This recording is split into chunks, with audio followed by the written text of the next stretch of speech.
2025 में तो नीतीश जी हमारे फिक्स हैं। 30 में हमारे मुख्यमंत्री चिराग पासवान हो गए। अपील अभी से कर रहे हैं। अभी से तैयारी, हम लोगों की तैयारी अभी से है। जनता का आशीर्वाद मिला तो रिंग बांध होगा। रिंग बांध तो छोटी बात है। इस विधानसभा को विकसित विधानसभा बनाएंगे, ये मैं आपको वादा करता हूँ। विकसित विधानसभा। आप कहते हैं जो रिंग बांध तो एक छोटी सी बात है। ताकत मिली तो पुनः मैं कहता हूँ,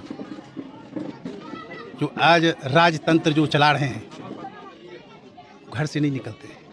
और आज भी मैं समझता हूँ कि कोई दल एनडीए के कोई साथी हों आए, लेकिन जब उसमें मंथन और चिंतन होगा तो एक बार सुरेंद्र विवेक की चर्चा अवश्य होगी। सर, जो चुनाव की गणित है उस गणित के हिसाब से, उसी गणित की चर्चा मैं भी ले लेता हूँ। माय समीकरण एक सशक्त समीकरण दिखता है साहेबपुर कमाल में। माय समीकरण के संदर्भ में चूंकि मैं एक चुनाव लड़ा हूँ और एक एक बूथ पर मैंने बारीकी से अध्ययन किया है। यहाँ महागठबंधन का 1 लाख वोट है और एनडीए का 1,68,000 वोट है। अगर बूथों का जिन कार्यकर्ताओं ने अध्ययन किया है उनको पता चल जाएगा। और 1,68,000 एनडीए का है, तो आपने देखा जब जब यहाँ मुकाबला सीधा आमने सामने हुआ है, तो महागठबंधन और एनडीए का जब आमने सामने हुआ है तो एनडीए जीता है। आप इतिहास से पहले उठा करके देख लीजिए। इसीलिए 2025 में भी साहेबपुर कमाल विधानसभा में एनडीए जीतेगा। ये गणित बता रहा है। ये जो वोट यहाँ है साहेबपुर, मतलब मोटा मोटी 2,74,000-75,000 के आसपास वोट हैं।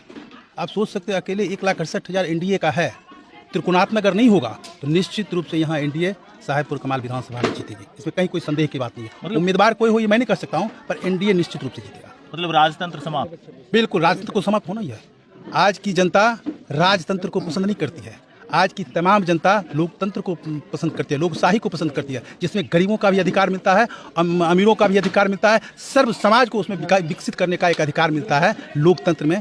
इसलिए ये जो साहेबपुर कमाल की जनता है इस बार निश्चित रूप से साहेबपुर कमाल में लोकतंत्र लाएगी और इतिहास बनाएगी। क्या कारण है सर कि यहाँ साहेबपुर कमाल में कानून व्यवस्था को लेकर के लगातार सवाल खड़े हुए हैं? एक घर में ट्रिपल मर्डर तक देखने को मिला है।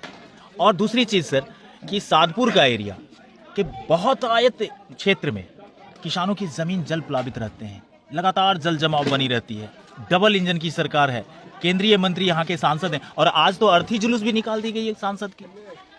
देखिए, ये राजनीतिक एजेंडे हैं, वो तो चलता ही रहेगा, पर यहाँ स्थानीय किसानों की जो समस्याएं हैं उन किसानों नहीं है सर, ये सामाजिक एजेंडा उन किसानों की संवेदनाओं के साथ हैं।